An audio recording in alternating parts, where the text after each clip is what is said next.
¿Cómo están ustedes? Esta es una nueva edición de El Campo, la Industria Verde. Tenemos novedades fuertes a partir de esta semana. Rige aparentemente durante todo el mes de septiembre el dólar soja, un dólar de 200 pesos, que permitiría que los valores pizarra, digamos que la semana pasada estaban en los 52, 53 mil pesos, se vayan arriba de los 70 mil pesos. Es todo muy fresco, esta es la primera semana, pero parece que la cosa arrancó con cierta fuerza, tema que vamos a conversar hoy con Pablo Adriani, del Faro Owner.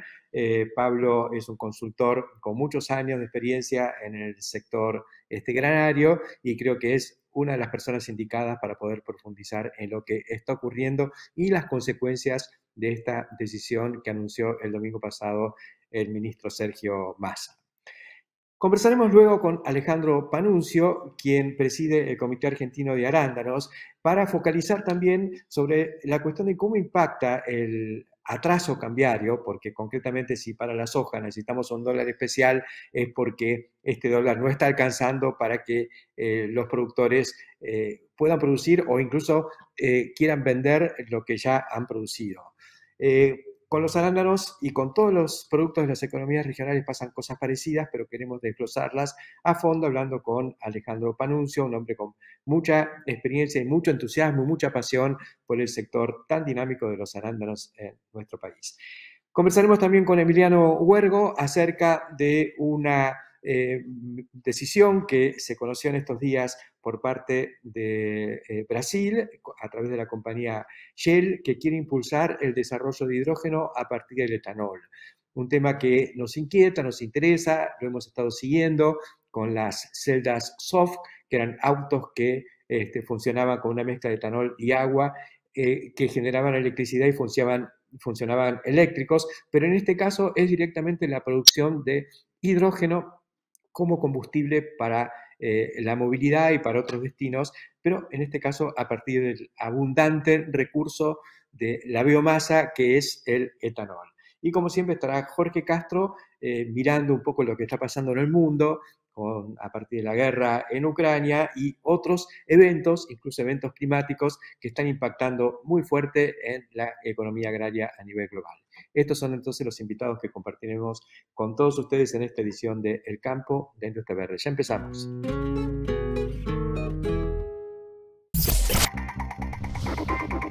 Ver más allá, donde lo conocido puede ser diferente, dinámico, flexible, sorprendente. El desafío es pensar distinto hoy para conseguir mañana resultados que nos acerquen al horizonte de la vanguardia en el desarrollo de la producción agropecuaria, expandiendo y facilitando la producción de alimentos. Siempre proyectando juntos. Acron, siempre Acron.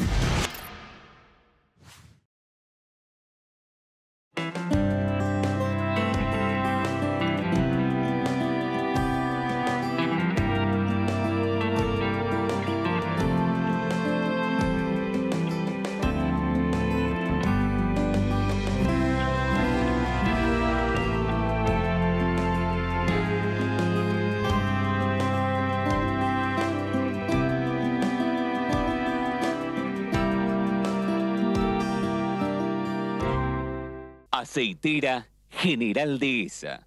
Acopiamos confianza. Surcos, agroinnovación en red. Bueno, sin duda el tema que nos gobierna en estos días es esta aparición finalmente del dólar soja, con un mecanismo que nos parece prima facie más sencillo que el anterior, pero quien nos va a desasnar un poco sobre todo esto es Pablo Adriani. Pablo lleva muchos años de consultoría de mercados, ahora desde el Faro Owner, su nueva marca. Así que desde ese faro, Pablo, queremos que nos ilumines respecto a lo que está pasando con esta nueva alternativa, que en general yo creo que fue aceptada, pero algunos con regañadientes y otros encontrándole un poco el pelo en la sopa. ¿Cómo lo ves vos? Exacto, Héctor. Bueno, muchas gracias por invitarme al programa. Eh, Primero, una introducción muy cortita. Es la primera vez en la historia mía de consultor que yo veo que un gobierno eh, hace una devaluación con fecha de vencimiento.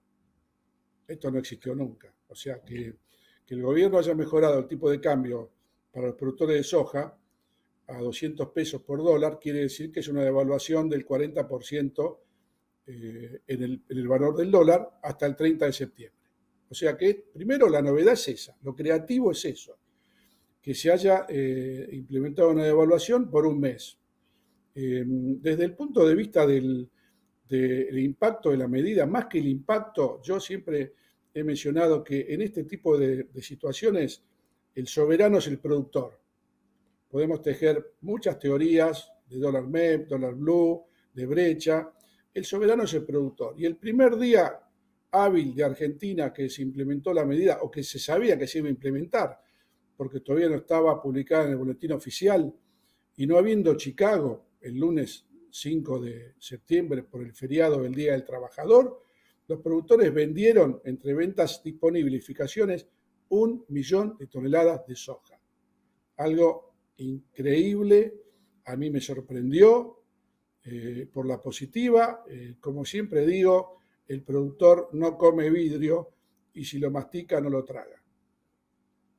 Interesante esta visión. Vos decís, en el primer día, ese 1 millón de toneladas, que yo creo que de alguna manera también fue una soltada después de la retención de los últimos días, donde ya se sabía que venía algo, entonces en esas condiciones nadie iba a vender. Bueno, ahora se acumuló Pero y saltó. claro, pero vos fijate que los productores, o entre comillas, la comisión de enlace reclamaban una devaluación. Sí, Y acá está la devaluación, ahí la tienen, por sí. 30 días. O sea, qué mejor oferta hay que capturar que poder vender tu soja, que la semana previa al anuncio valía 52.000 pesos y la semana posterior, después del anuncio, el primer día, valía 72.000. Una mejora Sí. del 38-40%. He visto que desde algunas entidades comerciales como la AFA salieron a ofrecer 73.000 pesos y fue el precio de su pizarra, digamos. Así que para algunos que dudaban, porque yo he visto mucho en las redes sociales que decía que se iban a hacer operaciones a menos de 70, 68, 69, y ahí alguien salió diciendo AFA está comprando puesto en planta a 73.500. Así que Sí, bueno, ahí, en concreto, yo creo que es una pequeña victoria a lo pirro, porque esto tiene consecuencias también. ¿Cómo haces para evitar ahora que otros sectores de la economía, que en general son considerados con mejor imagen por la sociedad, como las pymes que exportan y demás, no vengan a reclamar un dólar como el de la soja, porque ellos siguen vendiendo a 135 pesos el dólar? ese es un buen punto, pero no te olvides que las mineras tienen un convenio que surgió la semana pasada, las petroleras tienen otro convenio, o sea, los principales polos exportadores del país, minería y petróleo y todo lo que tiene que ver con combustibles, ya tuvieron su beneficio desde hace tiempo que lo tienen. Ahora, indudablemente los que portan conocimiento, eso sí, la verdad, porque son personas físicas, son entrepreneurs, son independientes, eso sí deberían tener un dólar tecnológico de 200 pesos, llamémosle. Porque en Pero digamos definitiva, todo, Pablo, esos exportadores de software, digamos, o de tecnologías blandas, por así llamarlas, tienen también su vía de escape, ¿no es cierto? Muchos de ellos se han organizado como para poder cobrar en el exterior y ahí quedan los dólares y no tienen exacto, necesariamente la obligación y no de ingresan a traer. Argentina, no Claro. ingresan a Argentina y blanqueando un poco el precio del dólar podrían ingresar en Argentina. Sí, yo creo que cuando la brecha es muy grande, esas cosas, o cuando existe brecha, que no debiera existir, esas Exacto. alternativas aparecen. Y no pueden aparecer con productos como la soja, porque ahí te espero en el puerto y allí Exacto. no es fácil, aunque se menea mucho la cuestión del contrabando y demás. Bueno, pasará algún camión de noche a Paraguay o a Brasil, pero me parece que no es tan fácil hacerlo, ¿no? Y mucho menos cuando son embarques de 30, 25, 30, 40 mil toneladas. Yo, en lo personal, tengo que reconocer que a mí no me gusta que se intervengan los mercados y que se distorsionen los tipos de cambio. Pero en esta oportunidad, la necesidad del gobierno pudo más que la ideología. En buena hora que los productores de soja puedan vender su producto eh, mucho más caro y a un dólar mucho más interesante que el anterior. No quiere decir que sea algo que uno lo acepte de por vida, pero en la coyuntura hay un beneficio de todos, de los productores, del gobierno, de las aceiteras, que entre paréntesis, las aceiteras tenían existencia de soja para 2 semanas de molienda nada más. Ojo, ¿eh? Sí. Ojo que estábamos en riesgo de que haya un cierre temporal de muchas plantas por mantenimiento. Ojo que venimos con una caída de 2,5 millones en la molienda de soja acumulada enero-agosto. Ojo que venimos con caída fuertísima de las exportaciones de aceite de soja. Cae el 80% con respecto al mes anterior. Y Brasil está capturando lo que Argentina no puede exportar de aceite de soja, lo captura Brasil. Estábamos perdiendo por goleada, no Sí. solamente el productor, todo el sector y hasta el ingreso de divisas. Es interesante esto y lo concreto es que si vos estabas por hacer alguna operación, por ejemplo, si tenías que cambiar un tractor o la camioneta, hoy necesitas un 40% menos de soja para poder concretar ese negocio. Exactamente, y ya hay ofertas de empresas grandes que le dicen al productor, te tomo tu soja a un dólar de 200 y te vendo el fertilizante a un dólar de 140. ¿Esto qué me está diciendo? Que el precio de los fertilizantes no está aumentando y que la moneda de cambio, la soja, hasta valoriza los canjes con fertilizantes, con camionetas, con tractores. Yo creo que es una oportunidad única para los productores que estaban por reequiparse. Me podrán decir, hay demora en la entrega. Hay demora en la entrega, cerrá precio, fijá precio y esperar la entrega, porque tener un insumo tecnológico, una camioneta, un tractor al 40% menos de volumen de soja, es algo que no lo vas a ver muy pocas veces en tu vida. Ahora te voy a poner un poquito contra la pared. Hay dos cuestiones que estuvieron afectando al sector. Uno, el desdoblamiento cambiario con esta brecha que era del 100%, ahora es del 50%, porque son dólares 145 contra uno de 200 y antes era uno de, digamos, uno de 300 contra uno de 140. Así que me parece que ahí estamos un poco mejor. Pero, ¿no hubiera sido preferible por ahí suspender los derechos de exportación? Yo diría que habría que hacerlo de manera definitiva, pero temporalmente, aunque sea, porque yo prefiero siempre que se eliminen los derechos de exportación, que es lo que discrimina a la soja respecto de todo el resto de la economía. Adhiero 100% a esta idea, Héctor, porque el ministro Massa dijo, esto equivale a retenciones cero. Entonces, ¿por qué no? Esta idea tuya me parece muy buena. ¿Por qué no eliminar las retenciones por 30 días o 60 días y es el mismo efecto? Y no está distorsionando los tipos de cambio, ¿entendés? Claro. Ni está Sí, generando confusión. Me parece una idea muy buena y la adhiero 100%. Obviamente, mi posición sí. vos la conocés, retenciones cero. Con retenciones cero, Argentina explota en 2, 3 años, explota positivamente. Bueno, ojo. Y se daría lo que vos comentabas respecto a la relación insumo-producto de la misma manera, porque entonces vos tendrías el mismo dólar para exportar que para importar, pero sin estos derechos de exportación. A mí lo que me preocupó también de lo que dijo Massa al anunciar esta medida fue que de esta manera va también a mejorar la recaudación por retenciones, porque ahora se va a retener sobre un dólar de 200 y no sobre un dólar de 144, con lo cual en su ideario queda clarísimo que piensa que las retenciones deben quedar. Sí, no hay ninguna duda, pero también tenemos que hacer mucha fuerza con el actual gobierno y con el futuro gobierno después del 2023 para que las retenciones sean reducidas en forma gradual, con un esquema a 5 años, y no caer en la fantasía de que bajen a cero en 24 horas. Creo que en muchos artículos, tanto tuyos como míos, hemos visto que bajando a retenciones cero, vos llegás a 200 millones de toneladas en 3 años. Pero Sí. ponele que no la bajes a cero, sino que sea gradual.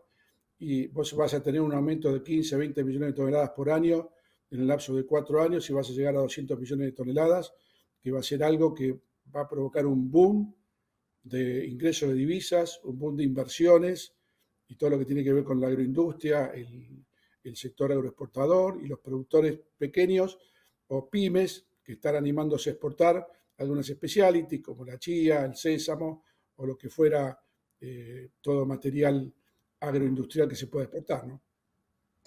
Bueno, veremos cómo evoluciona esto a lo largo del mes de septiembre. Yo creo que va a haber mucha liquidación y va a haber muchos que van a decir, bueno, me quedo en esta y presionaremos para que esto se mantenga durante más tiempo. Entramos en una pulseada de ese tipo, al mismo tiempo que vamos a escuchar a sectores que son consumidores de estos productos que ahora se les encarecen, como distintas industrias, de fabricantes de alimentos balanceados, la industria avícola y demás, que se van a encontrar con un aumento en el costo de uno de sus insumos que puede incidir en un 30-40% en su costo de producción, ¿no?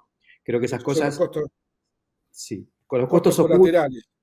Exacto. Exactamente. Lo mismo biodiesel, ¿no? Que tiene dificultades para que se le convalide Claro. el precio. Hoy con un costo del aceite mayor, veremos qué pasa. Pero bueno, te agradecemos mucho, Pablo, estos comentarios que nos ayudan a entender y tener una visión muy concreta de alguien tan experimentado como vos en este tema. Será hasta muy prontito. Muchas gracias, Héctor, muchas gracias. Y aprovecho estos momentos para difundir entre todos tus televidentes la creación del Faro Trading. El Faro Trading es un canal de YouTube que se inauguró esta semana pasada y el Faro Trading es un sitio web donde todos los interesados pueden ver los servicios que ofrezco a todos los actores de la cadena del sector agropecuario. Muchas gracias entonces. Adiós. Auspicia Chomel, para su fertilizadora destinada a microgranulados y sembradora de pasturas línea Spin. Chomel. Una vez que arrancamos, no paramos. Imagina poder crecer sin límites. Y pesa Silo. Si lo imaginamos, podemos. En Rizobacter creemos que la agricultura hay que hacerla como nunca. La microbiología agrícola nos dice qué hacer, porque cada semilla, raíz o cultivo sabe lo que necesita. Y trabajamos todos los días para también saberlo nosotros, sin dejar de pensar que alrededor hay un productor, una familia, una ciudad. Rizobacter, mejor agricultura.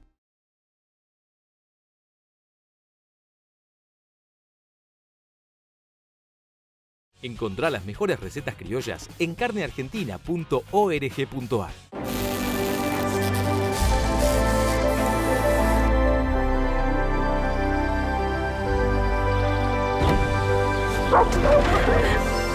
Esto es Toyota. 25 años produciendo en Argentina. Continuamos en el campo, la industria verde. Y bueno, habemos dólar soja, pero no sabemos qué pasa con el resto de los productos y en particular los de las economías regionales. Y dentro de ellas hay una que ha venido evolucionando con sus altibajos, pero con mucho empuje en los últimos años, que es la de los arándanos. Hemos convocado a Alejandro Panunzio, que preside el Comité Argentino de Arándanos y la Asociación de Productores de Arándanos de la Mesopotamia, para que nos dé un panorama, Alejandro, acerca de cómo está el sector hoy, cómo ha sido esta última campaña y qué es lo que estamos previendo para lo que viene. Bueno, el sector en principio está ante una gran oportunidad porque el consumo de arándanos en el mundo sigue creciendo masivamente. Entonces, tenemos la gran bendición que lo que nosotros queremos producir es consumido en el mundo y demandado en el mundo enormemente. Esa es la primera ventaja que tenemos. Después, el sector no está en el mejor momento, fruto de algunas cuestiones macroeconómicas que nos afectan de manera notable, como el atraso cambiario, entre otras, ¿no?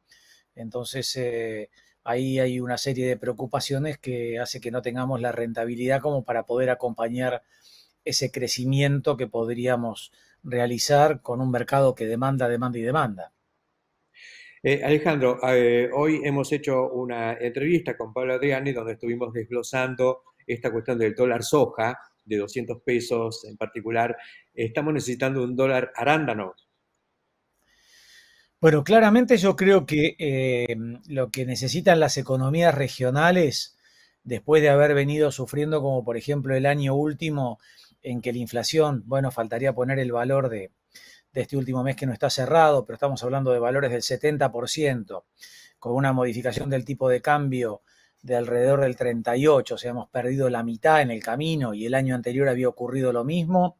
Yo creo que estamos ante una gran oportunidad como para que las economías regionales le cierren esa brecha entre el dólar que percibimos y el dólar real y que hagan una apuesta por estos sectores que generan mano de obra masivamente, generan arraigo en el interior del país, generan enorme valor agregado, más allá del gran agregador de valor que es la fotosíntesis. Después esto sigue y sigue mucho en los empaques, con cadenas de frío, con ingenieros en alimentos, con ingenieros electrónicos que manejan las máquinas en los empaques, en fin, es una actividad, las economías regionales que manejan mucha mano de obra y de todo tipo de formación. Así que yo creo que es una gran oportunidad como para que el gobierno apueste al sector cerrando esa brecha. Has dicho algo interesante que es que lo que agrega valor es la fotosíntesis. Yo no te voy a corregir, pero a lo mejor ajustamos un poco la definición. Yo diría que es la fotosíntesis, pero en realidad es el gerenciamiento de la fotosíntesis. Y eso va tanto desde el manejo de todas las tecnologías, de los insumos y por supuesto la coordinación de la mano de obra que es quien ejecuta todo esto dentro de la cadena de valor. Es una línea de montaje gerenciada para que la fotosíntesis pueda tener lugar. Bueno, se dice que sácale el ser a las cosas y todo se desvanece, con lo cual nada puede ser hecho sin el hombre, está claro, y ahí en ese sentido las economías regionales tienen casi todas ellas o todas ellas un recorrido muy importante hecho. Esa curva de aprendizaje está transitada, hay mucha gente formada, mucha gente que ya aprendió, a veces lamentablemente de los errores que cometemos, que de alguna manera nos ayudan a poder implementar las próximas prácticas con más éxito. Así que sí, tomo totalmente tu definición. Obviamente la cadena incluye toda la capacitación de los recursos humanos, todo ese gerenciamiento. Y bueno, yo creo que Argentina en ese sentido tiene mucho para mostrar. Y en este sector fructícola hay mucha gente muy formada que va desde cada plantación hasta cada góndola en el mundo caminando buscando nuevos mercados y nuevos objetivos a cumplir, pero obviamente nadie está exento de la situación general que se vive. Alejandro, los contrarios también juegan. La Argentina tiene competidores en el mundo para esto. Por lo tanto, el hecho de no estar solos no nos debiera dejar muy tranquilos diciendo, bueno, hay errores, pero hay margen para seguir operando dentro de estos errores. ¿Cuáles son los ajustes, más allá del tipo de cambio que lo has manifestado claramente, que debiéramos hacer para que esta cadena de valor se repotencie? Bueno, digamos, hay algunas medidas que corregido eso nosotros necesitamos imperiosamente, como por ejemplo, nuestra actividad arándanos en lo concreto es electrodependiente, o sea, gasta más de $700 por hectárea y por año de energía eléctrica, porque nosotros tenemos equipos de riego para el control de heladas y entonces tenemos un consumo importante de energía. Y en una factura de energía eléctrica tiene 27% de IVA más 3% de retención, 30% de IVA. Dentro de una factura de energía eléctrica hay impuestos municipales que van como un porcentaje de lo que uno consume, cosa que no tiene ninguna razón de ser. Otra cosa muy importante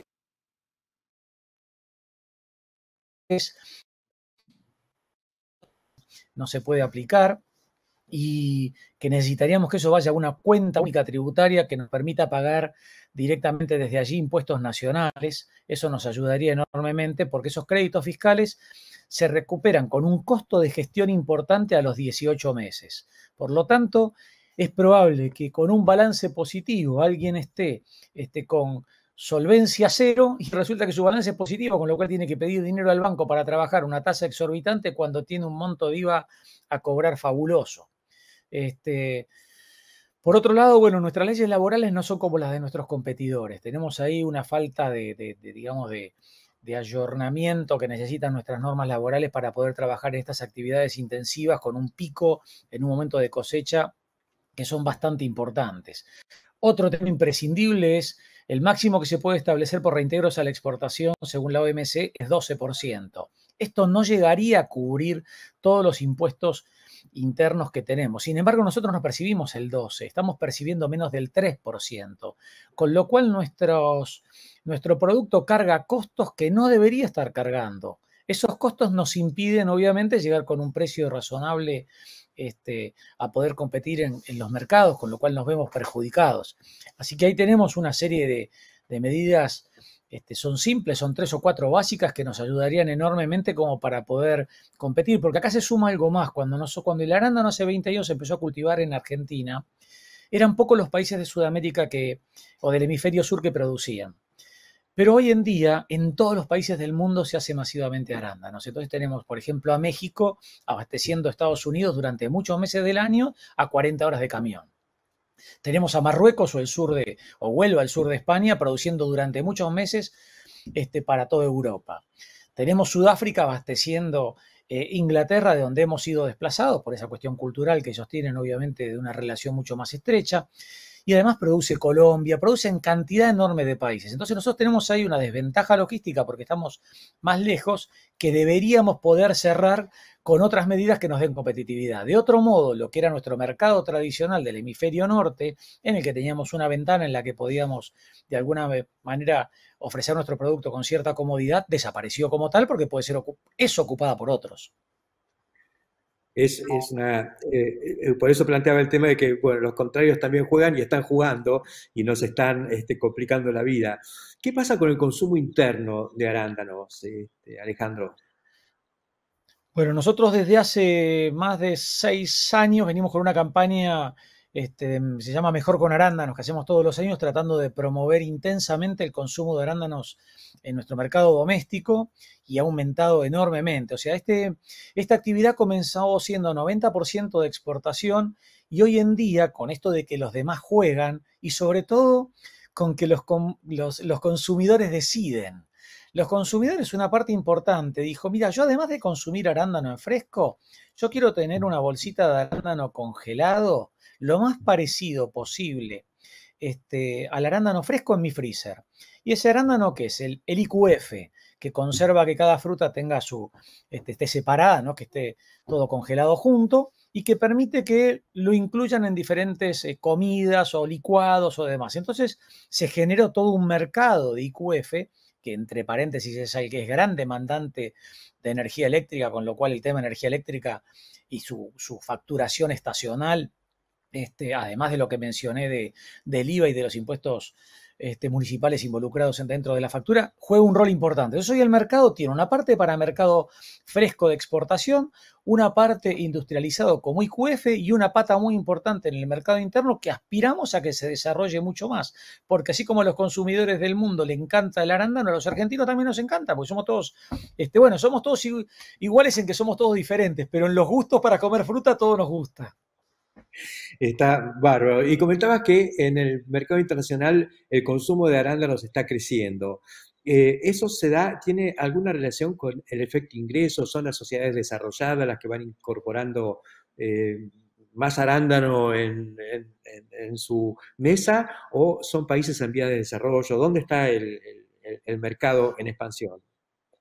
El mercado está en expansión en toda la gente que quiere vivir de una manera más saludable, que afortunadamente los que quieren vivir en paz y que de manera más saludable somos mayoría en el mundo. Entonces, todos esos consumidores ven al arándano como esta superfruta que lo es, con todas sus propiedades vinculadas con la salud. Entonces, además de consumir más frutas en general y ir a consumo más saludable, los que están dentro de ese grupo de superfrutas se ven favorecidos en su elección. Decime, te hago también una pregunta compleja. ¿Existe alguna bebida de fermentación a partir del arándano en Argentina o en el mundo? ¿Un vino de arándano, un licor? Mirá, me agarrás llegado al campo, pero si lo hubiéramos hecho hace 5 horas, te podría mostrar el vino que tenía en mi heladera y un licor que tengo en la heladera, que, como todos estos licores por ahí, es un producto más. Y acá de lo que se trata es que, claro, yo te decía hace un rato, nosotros antes hacíamos 90% de exportación en fresco y uno por ahí mucho mira ahí.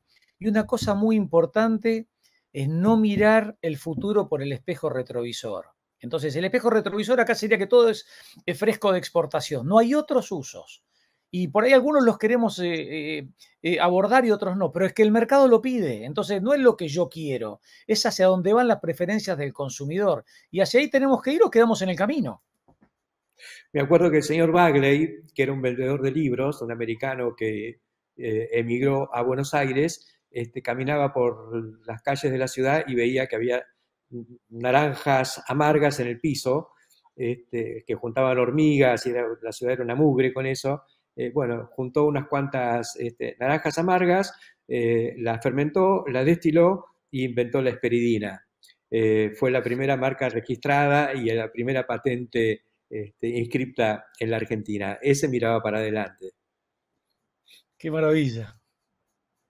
Así que bueno, pronto veremos algún licorcito o algún vino de arándanos y le encontramos la vuelta a esto. Mirá que la uva se come en fresco y se toma como vino, más otras espirituosas y demás, aguardientes. Hay una enorme cantidad de cosas que se pueden hacer a partir de estos frutos que no son fruto de la fotosíntesis, sino del gerenciamiento de la fotosíntesis. Muchas gracias, Alejandro Panunzio, por acompañarnos aquí en el campo de la industria verde. Tolvas autodescargables Mainero. Eficiencia, agilidad en cada movimiento. Robustez con el equilibrio justo. Simple y versátil. El equipo de cosecha Mainero, el más completo del mercado. Superarse es posible. En Corteva AgriScience, la sostenibilidad es más que una palabra. Representa quiénes somos y lo que hacemos. Es la base de nuestro futuro. Un futuro que estamos construyendo ahora. Juntos, estamos presentes siempre. Genética sustentable para el cultivo de algodón.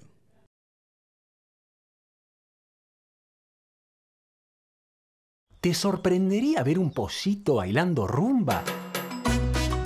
En esta campaña, mejor que te sorprenda esto en vez de quedarte sin tu maíz Stein. No te duermas. Stein, que nuestro maíz te siga sorprendiendo por su rinde y no por quedarte sin. También en maíz, Stein tiene rinde.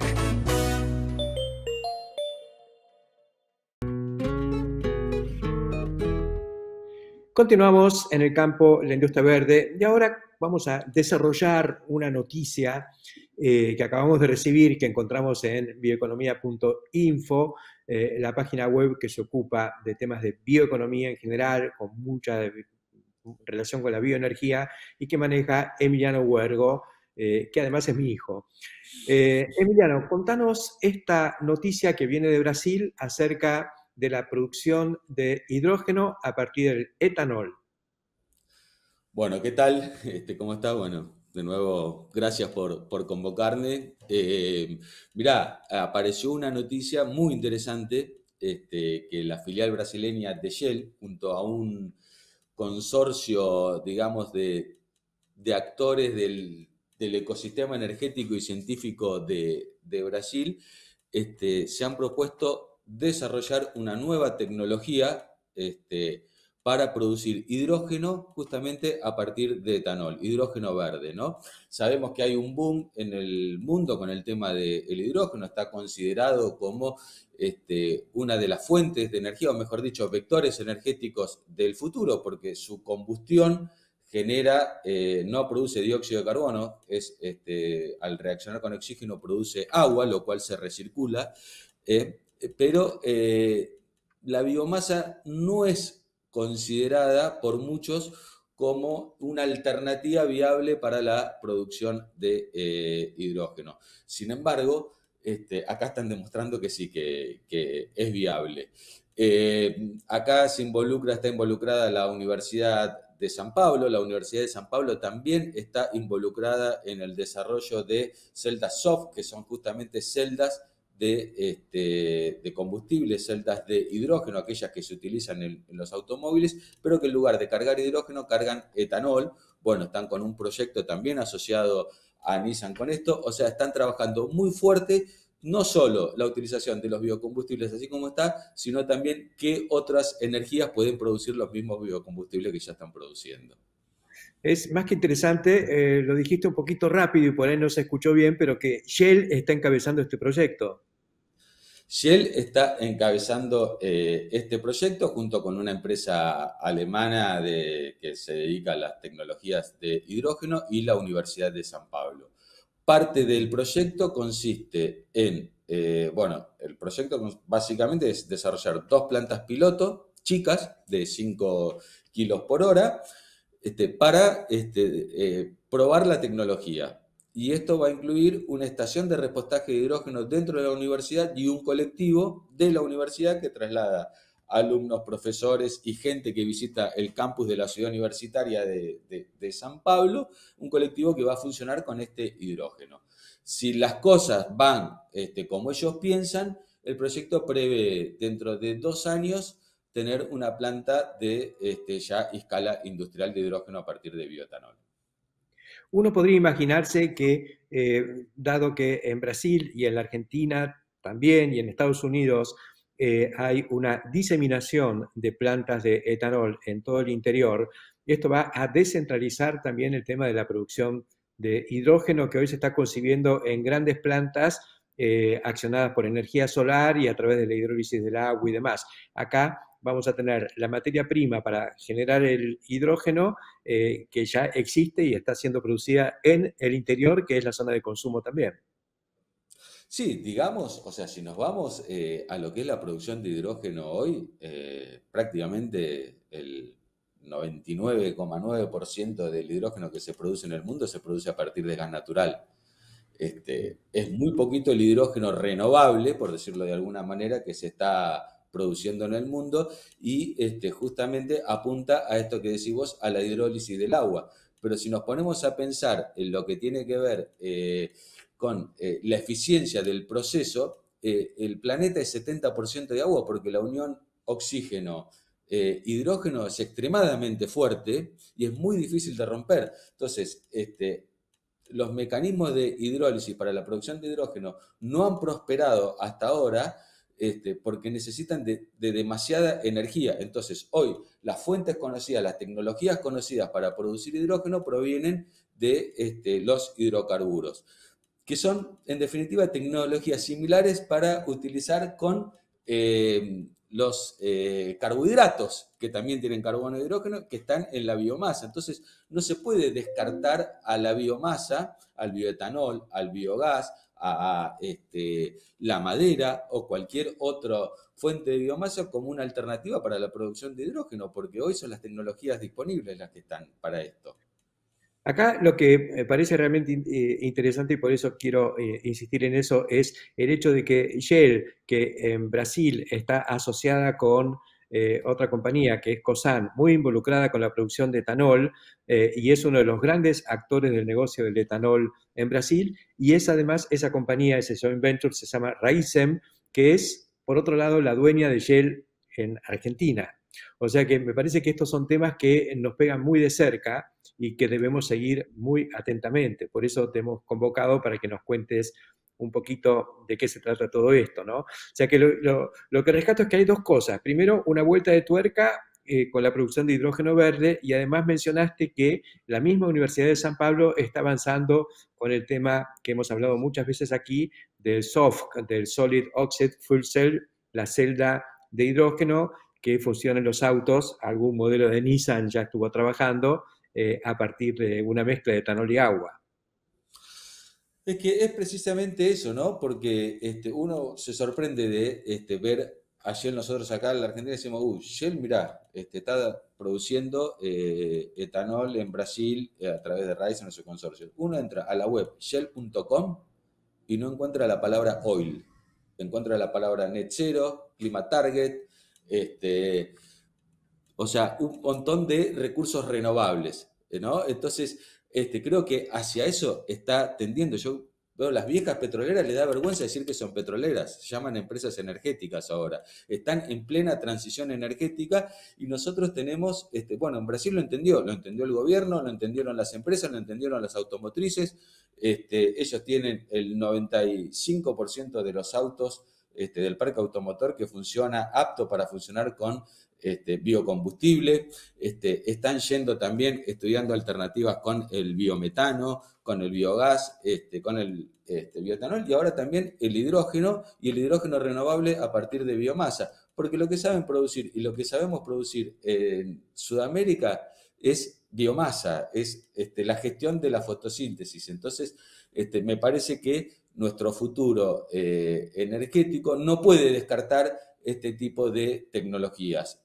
No puede descartar el auto a pistón como plantea un proyecto de hidrógeno, de electromovilidad, no de movilidad sustentable, de electromovilidad, que no es lo mismo, que vamos a ir hacia autos eléctricos o tecnologías de hidrógeno, de celdas de combustible en los autos, dejando de lado los pistones. Y hoy por hoy, hace muy poquito salió un estudio en Europa que el etanol europeo, que tiene una huella de carbono más alta que el etanol nuestro que producimos en Argentina, está al nivel de emisiones un auto que utiliza E85, un auto flex fuel en Francia o en Europa, está al mismo nivel de emisiones que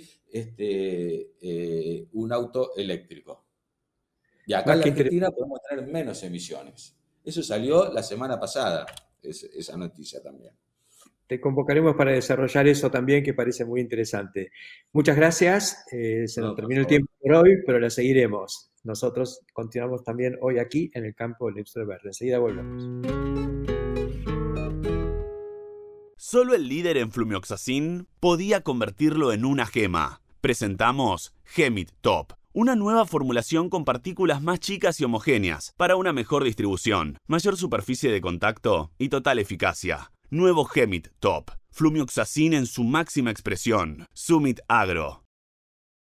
Somos Cestari, somos pioneros y especialistas en tolvas autodescargables. Estamos presentando la línea S6, nueva generación en tolvas. Somos Cestari, escribimos la historia, siempre junto al campo, la industria verde. Registramos a todos los trabajadores rurales y empleadores del país. Entregamos la libreta de trabajo rural Renatre. Somos el campo. Sabemos muy bien el esfuerzo que hacen miles de argentinos que trabajan e invierten en nuestra tierra y queremos estar ahí para acompañar e impulsar su negocio. Si el campo evoluciona, evolucionamos todos. Galicia, siempre junto al campo. ¿Más terneros con las mismas madres? ¿Y que sean más pesados?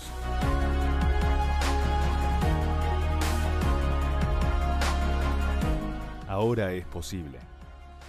Bullsink, Agrofarma. Nuevo encuentro con Jorge Castro. Y Jorge, está todo un poco impregnado de lo que ha sido la guerra, que hizo subir los precios, fundamentalmente los precios del trigo, por arrastre de los demás. Después los precios cayeron, pero me parece que hay cosas que no están explicadas exclusivamente por este fenómeno de la invasión de Rusia a Ucrania. ¿Qué es lo que nos puedes decir al respecto? Mira, sobre este punto, hay un estudio publicado recientemente por un centro de investigaciones de la Unión Europea con sede en Bruselas. Lo que señala, por ejemplo, es que ya hay dificultades para la producción de agroalimentos en el sistema mundial, con independencia de lo que sucede con la guerra de Ucrania. Por ejemplo, en las altas temperaturas y la sequía hace que la producción agrícola norteamericana tenga los menores niveles de rendimiento de la historia desde que se llevan registros en el momento actual. Por ejemplo, también lo que sucede en las provincias trigueras de la República Popular China han tenido temperaturas promedios en estas provincias del interior de China de 49 grados centígrados diarios. Esto hace que el nivel de rendimiento de esa producción triguera sea el más bajo de la historia desde que se llevan registros en la República Popular China.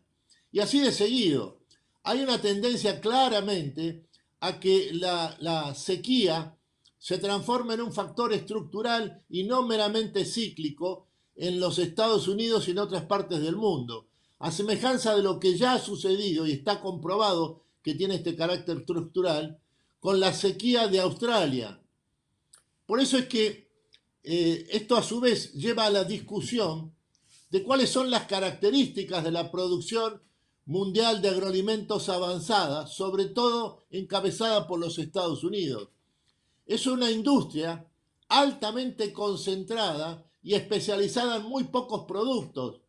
Por ejemplo, este informe señala que más del 60% de la alimentación mundial depende de solo 3 commodities agrícolas, que son el trigo, el maíz y el arroz. Y al mismo tiempo hay identificados más de 7.000 plantas o bienes vegetales en el sistema mundial. Y de esos 7.000 solo se utilizan 3 en esta producción altamente intensiva y especializada de la industria altamente intensiva en capital, que es la producción agroalimentaria, sobre todo norteamericana. Acá lo que hay es una discusión de fondo sobre en qué consiste producir en términos agrícolas en el sistema mundial en el siglo XXI. Y la experiencia de la Argentina en este sentido es absolutamente crucial, porque en definitiva lo que la Argentina a través de la siembra directa ha realizado es un proceso de reconciliación de la producción agroalimentaria con las leyes de la ciencia de la vida.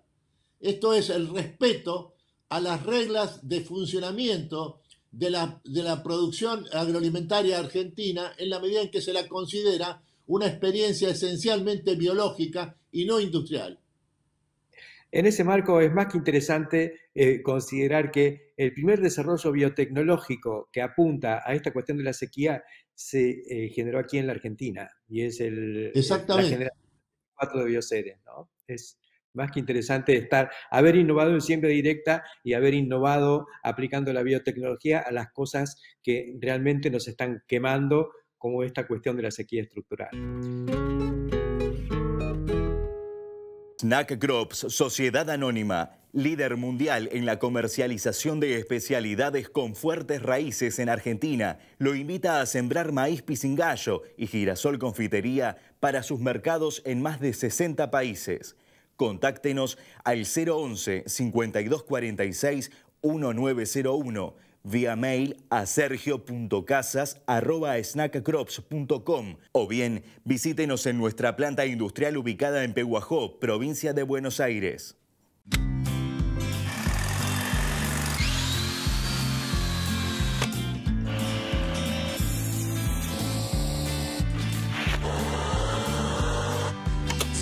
Stihl está con vos en todos tus proyectos.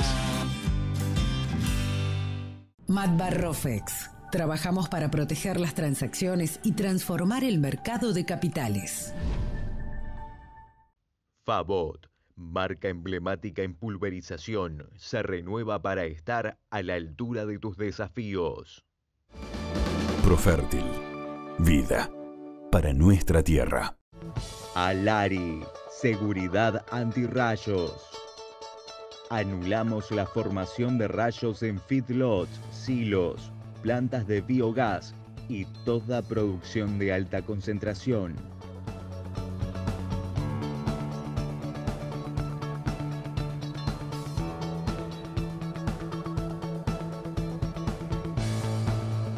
Alari, seguridad antirrayos. Trabajamos para él, para ellos, para todos. Somos personas trabajando para una producción sostenible de alimentos. Personas trabajando para otras personas, las de hoy y las del futuro. UPL. Estamos reinventando la sostenibilidad. A lo largo de esta edición del Campo, la Industria Verde, estuvimos viendo el impacto que está teniendo esta devaluación, porque así hay que llamarla objetivamente, del dólar para la soja. Y también vimos, de la mano de lo que hablábamos con Alejandro Panunzio, la necesidad de ajustar el tipo de cambio para las economías regionales, en este caso concreto en el del arándano. Ahora, esto conlleva un riesgo. La economía no puede funcionar con un dólar para cada segmento. No puede funcionar, no es quizá la forma correcta de plantearlo, porque ha habido muchos intentos a través de nuestra historia de hacer caminar la cosa con un dólar para cada sector. Más allá de los elementos de corrupción o corruptela que esto conlleva, no es una fórmula adecuada porque no se expresa ni es un impulso a la competitividad de cada sector. Yo conocí hace más de 30 años a un hombre que vino de Rumania con experiencia en el trading de metales no ferrosos, concretamente aluminio, que era todo un producto de Europa Oriental y de Rumania en particular. Él se fue de Rumania, pudo salir de allá en la época de la cortina de hierro, recaló en algún otro lugar y finalmente en la Argentina. Y en Argentina el hombre hizo mucho dinero exportando aluminio con el ardid, diría, pero por supuesto absolutamente legal o legalizado por el Estado, de lograr un tipo de cambio o un dólar adecuado, ya sea a través de reembolsos, reintegros o la fijación de algunos parámetros para el dólar que necesitaba la industria del aluminio para poder exportar.